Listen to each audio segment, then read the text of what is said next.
চালু হয়েছে না? হরে কৃষ্ণ। ওম অখণ্ড মণ্ডলাকারম ব্যাপ্তম ইয়েন চরাচরম তৎপদম দর্শিতম ইয়েন তস্মৈ শ্রী গুরবে নমঃ। হে কৃষ্ণ করুণা সিন্ধু দীনবন্ধ জগৎপতে গোপেশ গোপিকা কান্ত রাধা কান্ত নমস্তুতে। তপ্ত কাঞ্চন গৌরাঙ্গী রাধে বৃন্দাবনেশ্বরী বৃষভানু সুতে দেবী প্রণামামি হরিপ্রিয়ে। বাঞ্ছা কল্প তরুভ্যশ্চ কৃপা সিন্ধুভ্য এব চ পতিতানাং পাবনেভ্যো বৈষ্ণবেভ্যো নমো নমঃ। জয় শ্রীকৃষ্ণ চৈতন্য প্রভু নিত্যানন্দ শ্রী অদ্বৈত গদাধর শ্রীবাসাদি গৌর ভক্তবৃন্দ।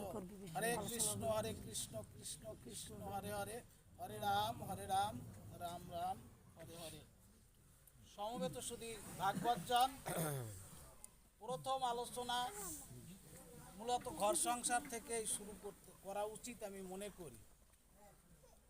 তো সংক্ষেপে দুই একটা কথা বলবো।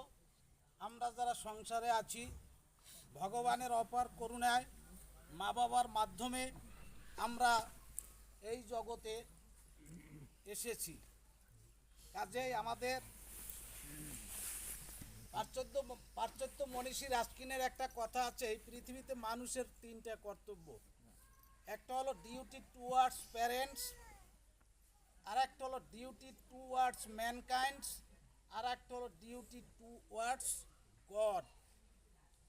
অর্থাৎ প্রথম কর্তব্য হলো মাতা পিতার প্রতি, দ্বিতীয় কর্তব্য হলো মানব জাতির প্রতি, তৃতীয় কর্তব্য হলো বিশ্ব স্রষ্টার প্রতি। তাহলে আমি সংসার থেকে প্রথমে বলছি মা বাবার প্রতি আমাদের কর্তব্য আছে, সেই কর্তব্যগুলো আমরা পালন করব। তাদের মনে কখনো কারণে অকারণে কখনো আমরা যেন তাদের মনে কষ্ট না দেই, এইটা আমরা সবাই মনে রাখবো। আর চরণ ধরে আমি যুবক সম্প্রদায় যারা আছে তাদেরকে এই মিনতিটা জানাবো, বৃদ্ধ বয়সে মা বাবাকে যেন কাউকে বৃদ্ধা আশ্রমে যেতে না হয়। হরে কৃষ্ণ। মা বাবার কথা এখানেই শেষ করলাম। আজকে সেই যে পরমারাধ্য মহামানব অর্থাৎ হরচরণ গোস্বামী, তারই যারা অনুসারী সতীর্থ ভাই বোন এখানে এই আয়োজন করেছেন, আমি তাদের প্রতি কৃতজ্ঞতা জ্ঞাপন করছি। সাথে সাথে সেই পরমারাধ্য গুরুদেবের চরণে আমি আমার প্রণতি নিবেদন করছি। কেননা আমরা এই ধরাধামে আসলে আমাদের সনাতন ধর্মের রীতি অনুযায়ী আমাদেরকে গুরু পদে নতি হতে হয় বা গুরু পাঠে সবাইকে যেতে হয়। তাহলে আমরা অনেকেই গিয়েছি, দেখা গেছে 40-45 বয়স ওভার হওয়ার পরে ছেলে মেয়ে হয়েছে, সংসার হয়েছে। তারপরে এক্ষেত্রে আমার অনুরোধ থাকবে, আপনারা নিজ নিজ সন্তানকে গৃহ ধর্ম যেটা, গায়রস্থ ধর্ম যেটা আমরা বলি, এই ধর্মে প্রবেশের পূর্বেই আপনারা অন্তত তাকে গুরুর সান্নিধ্যে নিয়ে যাবেন বা একজন সৎগুরুর হাতে আপনাদের সন্তানদেরকে তুলে দেবেন। তাহলে অনেক উপকারিতা আছে। সেই উপকারিতার দিকে একটু বলি। যেটা হবে, ওই ছেলেটা পরবর্তীতে আর বিপথে যাবে না। কারণ গুরু বাক্য, মা বাবার কথা না শুনলেও আমরা কিন্তু গুরুর আদেশ মানি। মা বাবার কথা অতটা মানতে আমরা চাই না, যার কারণেই আমাদেরকে গুরুদেবের কাছে যেতে হয়। তাইলে দেখা যাবে গুরুর আদেশ নির্দেশ অনুশাসন অন্তত যদি একটু মানে শুভ বুদ্ধি সম্পন্ন হয়, তাহলে গুরুর আদেশ নির্দেশ অনুশাসন এগুলো মেনে চলে, সংসারে প্রবেশ করলে ওই সংসারটা আসলে একটা নন্দন কাননের মতো হয়। আর যদি এই গুরুর কাছে না গিয়ে তার আগেই আমরা এই গায়রস্থ ধর্মে প্রবেশ করি, আমাদের যে সন্তান সন্ততি আসবে, আমি অনেক আসরেই দাঁড়িয়ে বলি যে আমাকে গোবিন্দ একটা পুত্র আর একটা কন্যা দিয়েছে। আসলে এ দুটো আমার কামনার ফসল নয়, এ দুটো আমার কামের ফসল। কেননা এই সন্তান কামনায় আমি যখন আমার সহধর্মিনীর সঙ্গে রতিক্রিয়ায় ব্রতী হয়েছি।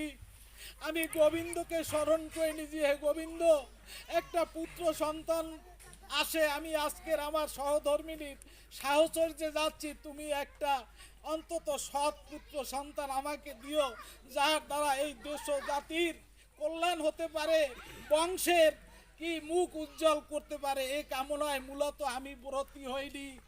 আমার মধ্যে যে কামনা নামক পশু বৃত্তিটা আছে, সেটা যখন কি হয়েছিল, উজ্জীবিত হয়েছিল, তখন আমার ওই কামনাকে চরিতার্থ করার জন্য আমি হায়নার মতো আমার সহধর্মিনীর কাছে গিয়েছি, তার সাথে রতিক্রিয়ায় ব্রতী হয়েছি। এই যদি হয় আমার মতো, তাহলে যে জেনারেশন আসবে তার দ্বারা ভালো কিছু আশা করা যায় না। এই জন্য বলছি, অন্তত ওই যে একটা কথা আছে না, দীক্ষা শিক্ষা না জানিয়ে আগে করছো বিয়া, বিনা খতের গোলাম হলি গাইডের টাকা দিয়া। আমার অনুরোধ, অন্তত বিবাহাদি করানোর পূর্বে এই ছেলে মেয়েদেরকে একজন সদ্গুরুর সান্নিধ্যে আপনারা পাঠাবেন, এটা আমার প্রত্যেকের কাছে অনুরোধ। আমি এখানে আর আলোচনা করব না, এরপরে একটু সামনে আগাবো। একটা গানে ছিল যে কত লোকের ভালোবাসা পেয়েছি জীবনে, হ্যাঁ, তোমার ভালোবাসা জীবন তো জুড়ে না দেওয়া, তোমার জীবন তোমার ভালোবাসা, তোমার বিহানে, তোমার বিহানে। তোমার বিহানে। আসলে কথাটা সত্য, আমরা ভালোবাসি এই সংসারকে, আমরা ভালোবাসি এই সংসারের স্ত্রী পুত্র কন্যা পরিজনকে, আত্মীয় স্বজনকে, কিন্তু এই ভালোবাসা আসলে ক্ষণস্থায়ী। একটা কথা আছে ইংলিশে, do not run after momentary joy, অর্থাৎ ক্ষণিকের আনন্দের পিছে দৌড়াইও না। আমরা এই যে স্ত্রী পুত্র পরিজন কুটুম্ব স্বজন, আমরা তাদের যে ক্ষণিকের ভালোবাসা, এই ভালোবাসার পিছনে দৌড়িয়ে আমার জীবন যৌবন সর্বস্ব উজাড় করে দেই, কিন্তু যাকে ভালোবাসলে সেই নিত্যের সঙ্গে মিলন হবে, সেই নিত্যের সন্ধান পাওয়া যাবে, নিত্যের চরণে আমাদের আশ্রয় হবে, তাকে আমরা ভালোবাসি না।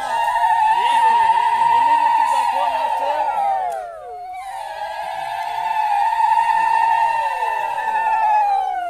এই অনুভূতি যখন হয় যে আমার জীবন আসলে তো বৃথা চলে গেল, তখন আর আমাদের সময় থাকে না সাধন ও ভজনের। এই জন্য একটা কথায় বলা হয় যে বাল্যে ভজে কৃষ্ণ পাইবার আসে, যৌবনে ভজে আসে কিবা না আসে, আর বৃদ্ধকালে ভজে জমেরও তরাসে। আমাদের বয়স যখন 60-65 হয়ে গেছে, আমরা এখন যারা একটু হরিবল হরিবল বলি, এটা শুধু ওই জমের তরাসেই বলি। এতে আসলে সেই যে ভগবত ধামে যাওয়ার যে পথ, এটা মূলত প্রশস্ত হয় না। তো জয়গুরু, আমাদের সেই অনিত্য যে বস্তু, তা নিয়ে টানাটানি না করে সেই নিত্য বস্তু, অর্থাৎ আমার পরমপিতা পরমেশ্বর যে ভগবান যাকে আমরা বলি বা ঈশ্বর যাকে বলি, তাকে, তার প্রতি আমাদের জন্য সদা সর্বদা ভালোবাসা থাকে, তার প্রতি যেন আমাদের সেবার মনোভাব থাকে। এটাই হলো আসলে আমাদের এই মানব জীবনের সার কথা বা মূল কথা। এখন একটা গানের মধ্যে এসেছিল যে ভক্তের পিছনে পিছনে ভগবান কি করে হাঁটে। প্রথম যে গানখানা হয়েছিল, ভক্তের পিছনে ভগবান হাঁটেন, গানের কলিতে ছিল ভগবান নাকি হাঁটে, এটা ছিল গানের কলিতে, ভগবান নাকি হাঁটে। তাহলে নাকি শব্দটা দিলে পরে একটা কি বলে অনিশ্চয়তা কাজ করে, হাঁটতেও পারে নাও হাঁটতে পারে। আমি স্পষ্ট বলছি, ভক্তাধীন ভগবান, ভগবান ভক্তের পিছনে হাঁটেন, এটাই ধ্রুব সত্য, যদি সেই ভক্তের মতো ভক্ত হওয়া যায়। শুধু হাঁটেন না, ভগবান দেখেন আমরা যা কিছু করি না কেন, আমরা যা কিছু বলি না কেন, প্রত্যেকটা কথার এবং কর্মের সাক্ষ্য থাকেন কে? সাক্ষী থাকেন ভগবান। প্রয়োজনে তিনি ভক্তের মান রক্ষার্থে তিনি সাক্ষ্য দান করেন। হরে কৃষ্ণ, বাস্তব প্রমাণ দিচ্ছি। আমি উপখ্যান খুব একটা বলার সময় পাই না, আজকে প্রথম আসো তাই বলছি। দুই ব্রাহ্মণ, একজন হলেন কি বৃদ্ধ প্রবীণ, আর একজন হলো নবীন, অর্থাৎ বয়সে কম, অল্প বয়সী। এই দুই ব্রাহ্মণ কি করলেন, চলে গেলেন বৃন্দাবন পরিক্রমায় বা বৃন্দাবন পর্যটনে, তীর্থ পর্যটনে। তো যাওয়ার পরে ওই যে নবীন ছেলেটা ব্রাহ্মণ, ও চিন্তা করলো, আসলে কথা কি আমার শোনে সবাই? ও চিন্তা করলো আমার সাথে যে মানে প্রবীণ ব্রাহ্মণ এসেছে, আমার কর্তব্য হলো তাকে যথাযথভাবে দেখে শুনে রাখা, তার সেবা শুশ্রূষা করা। আসলে ওই অল্প বয়সী ব্রাহ্মণ ছেলেটি তাই করলো। যতদিন এই তীর্থ পরিক্রমায় ছিলেন তারা, ততদিন ওই বৃদ্ধ ব্রাহ্মণকে আসলে কি সন্তান রূপে পিতৃজ্ঞানে কি করেছেন, আপনার সেবা শুশ্রূষা করেছেন। বৃদ্ধ ব্রাহ্মণ ওই নবীন ব্রাহ্মণের সেবায় সন্তুষ্ট হয়ে ওখানে আমার গোপালের একটা মন্দিরের সামনে গিয়ে ওই ছেলেটার হাত ধরে বলেছিল, বাবা তুমি আমার যে সেবা শুশ্রূষা করলে, আমার এই ঋণ শোধ করবার মতো কিছু নেই, তবে তোমার হাত ধরে আমি এই মিনতি করছি এবং গোবিন্দকে সাক্ষী রেখে আমি এই কথা বলছি যে আমার একটা বিবাহযোগ্য কন্যা আছে, আমরা তীর্থ ভ্রমণ শেষে দেশে গিয়ে আমি তোমার হাতে কন্যাটিকে সমর্পণ করে আমি আমার সেই কি কন্যা দানের যে ঋণ, সেই ঋণ থেকে মুক্ত হতে চাই। ওই ছেলেটা বারবার মিনতি করছে যে দেখুন, আপনি উচ্চ কুল জাত ব্রাহ্মণ আর আমি নিম্ন কুল উদ্ভূত ব্রাহ্মণ, অর্থাৎ আমার জন্ম নিম্ন কুলে আর আপনার জন্ম উঁচু কুলে। আছে না ব্রাহ্মণের মধ্যেও শ্রেণীভেদ আছে। আচ্ছা, কাজে এই আপনার মেয়ে আমার হাতে দিবেন, এটা আপনি মেনে নিলেও আপনার যে স্ত্রী পুত্র আছে, আপনার যে আত্মীয় স্বজন পাড়াপড়শি আছে, তারা কেউ কিন্তু এইটা মেনে নেবে না। কাজে এই অবান্তর বা অবাস্তব অনুরোধ দয়া করে আপনি আমাকে করবেন না। কিন্তু ওই যে প্রবীণ ব্রাহ্মণ, তিনি অত্যন্ত কি তার যে প্রতিজ্ঞা, এই প্রতিজ্ঞায় অটুট বা অনড়। শেষ পর্যন্ত বলছে, তাহলে আপনি যখন আমার কোনো অনুরোধে আপনি মানছেন না, তাহলে এখানে তো আমরা দুজন, বাড়ি গেলে আপনার এই কথা টিকবে না আমি জানি। কাজেই আপনি যদি এই গোবিন্দকে সাক্ষী রেখে বলেন, তাইলে হয়তোবা এটা হতে পারে। তথাস্তু। ওই প্রবীণ ব্রাহ্মণ আজকে ওই গোপালকে সাক্ষী রেখে, ওই বৃন্দাবনের মন্দিরের গোপালকে সাক্ষী রেখে ওই যে প্রতিজ্ঞা করলো, বাড়ি এসে ছেলের কাছে বলল, সহধর্মিনীর কাছে বলল, সবাই বলছে তোমার কি মাথা নষ্ট হয়েছে? কোথাকার এক নিচু কুলে জন্মত এক ব্রাহ্মণ ছেলে, তার হাতে তুমি কন্যা সম্প্রদান করবে, আমাদেরকে তো এক ঘরে করবে। আস্তে আস্তে কানাকানি হতে হতে আশপাশে ছড়িয়ে পড়লো। এবার গ্রামের ওই যারা ব্রাহ্মণ আরো অন্যান্য পরিবার ছিল, সবাইকে ওখানে ডেকে আনা হলো। এরপরে ওই যে ছেলেটা ওই কিন্তু ঘোর বিরোধিতা করতে শুরু করলো, বলছে না এগুলো আসলে আমার বিশ্বাস হয় না, এবং বাবা কোন সময় কি বলছে না না বলছে সে তো বুড়া মানুষ, এই কথার কোনো মূল্য নেই।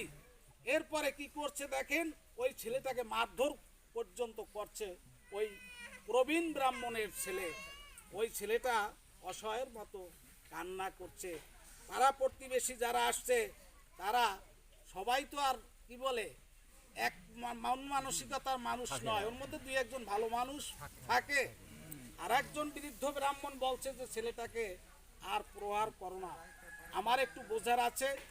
জিজ্ঞেস করছে তোমার হাতে যে কন্যা সম্প্রদান করবে, এর কোনো তুমি ছাড়া আর কেউ বলতে পারবে? ওই নবীন ব্রাহ্মণ তখন বলছে, আমার ওখানে একমাত্র প্রাণ গোবিন্দ গোপাল, ওই গোপাল আমার সাক্ষী আছে বৃন্দাবনে। বলছে তুমি তাকে এনে এখানে সেটা প্রমাণ করতে পারবে? বলছে আমি পারবো। বলছে আচ্ছা যদি পারো, আমরা সবাই শুনলাম তোমার হাতে এই ব্রাহ্মণের কন্যাকে আমরাই সম্প্রদান করব। ওই নবীন ব্রাহ্মণ আবার বৃন্দাবনে চলে গেল। ওখানে গিয়ে ওই গোবিন্দ মন্দিরে বা গোপাল মন্দিরের সামনে গিয়ে করজোরে অশ্রু জলে ভেসে ভেসে প্রার্থনা করছে, হে গোপাল, আজকের যদি তুমি গিয়ে এই তোমার সাক্ষ্য তুমি প্রদান না করো, তাহলে আমারও আর জীবনে বাঁচা হবে না, তোমারও মান এই জগতে কেউ আর দিবে না। যখন ওই বালকটি অন্যায় বিনয় করছে, এই যে বলে না ভক্তের, দেখেন ভগবান দুটো জিনিস সহ্য করতে পারে না, এক হলো ভক্তের চোখের জল, আর এক হলো অহংকারীর অহংকার। এই দুটো কখনো গোবিন্দ আমার সহ্য করতে পারেন না। কোনো ভক্ত যদি একটু চোখের জল ফেলে গোবিন্দকে একটু ডাকে, গোবিন্দ আমি যদি এক পা গাই, গোবিন্দ আপনার কাছে দুই পা এগিয়ে আছে, এটাই সত্য কথা। আজকের ওই গোপাল দেখেন, পাথরের গোপাল, অচল বিগ্রহ আজকের সচল হয়ে ওখানে কি হয়েছে, স্বরূপে প্রকট হয়ে কথা বলছে। কেন এসেছো? বলছে কেন, তোমাকেই তো আমি কি করেছি, সাক্ষী রেখেছিলাম, তাহলে আজ তোমার আমার সাথে গিয়ে সাক্ষী দিতে হবে। বলছে আচ্ছা আমি যাব, কিন্তু একটা কথা, তুমি সামনে সামনে হাঁটবে, আমি পিছনে হাঁটবো, ভুলক্রমেও তুমি আমার দিকে তাকাতে পারবে না। যদি তাকাও তাহলে ওই যেখানে বসে তাকাবে সেখানেই আমি আবার স্থির হয়ে দাঁড়িয়ে রইব।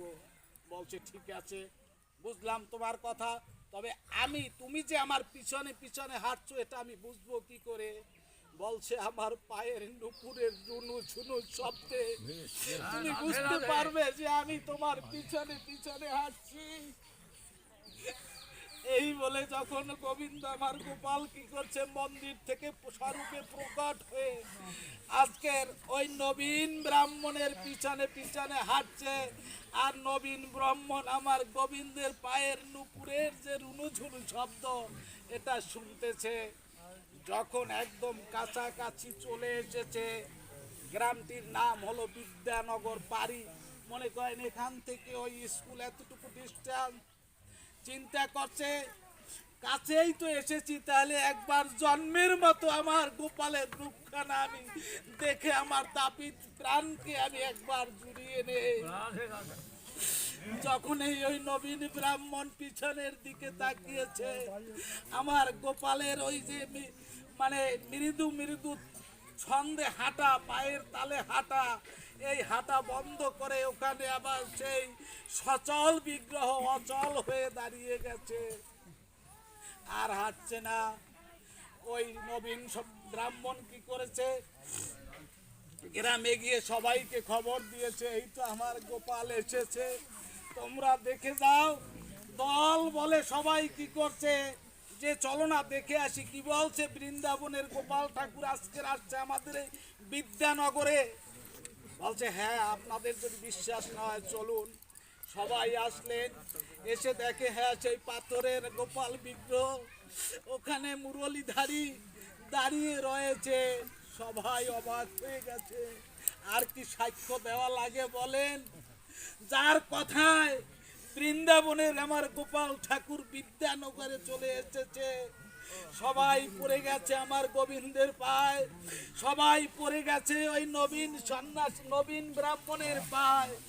না তোমার জীবন ধন্য, তোমার জন্ম সার্থক, আমরা তোমাকে চিনতে পারিনি, আমরা ভুল করে তোমাকে কত খারাপ কথা বলেছি, কত প্রহার করেছি, তুমি আমাদের সমস্ত অপরাধ ক্ষমা করেও।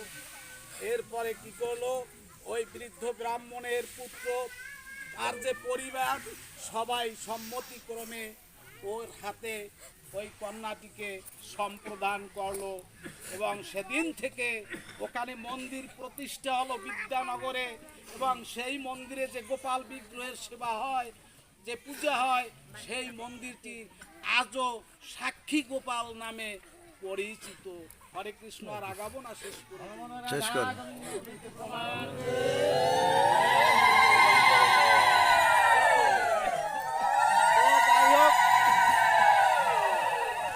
আমি সময় সংকীর্ণ বিধায় আর আগাবো না, তো শুধু আপনারা এইটুকু আমার জন্য আশীর্বাদ করবেন।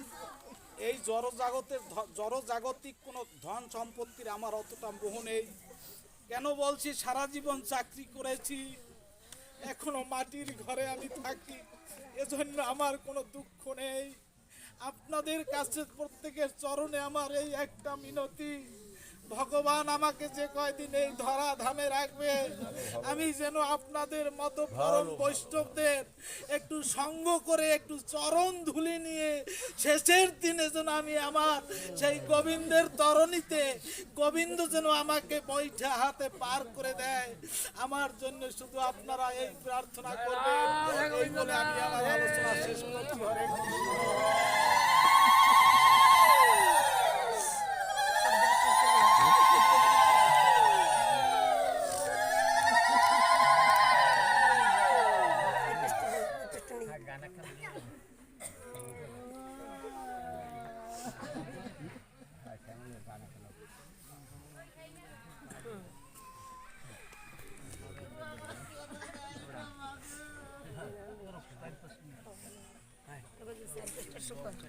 দাদা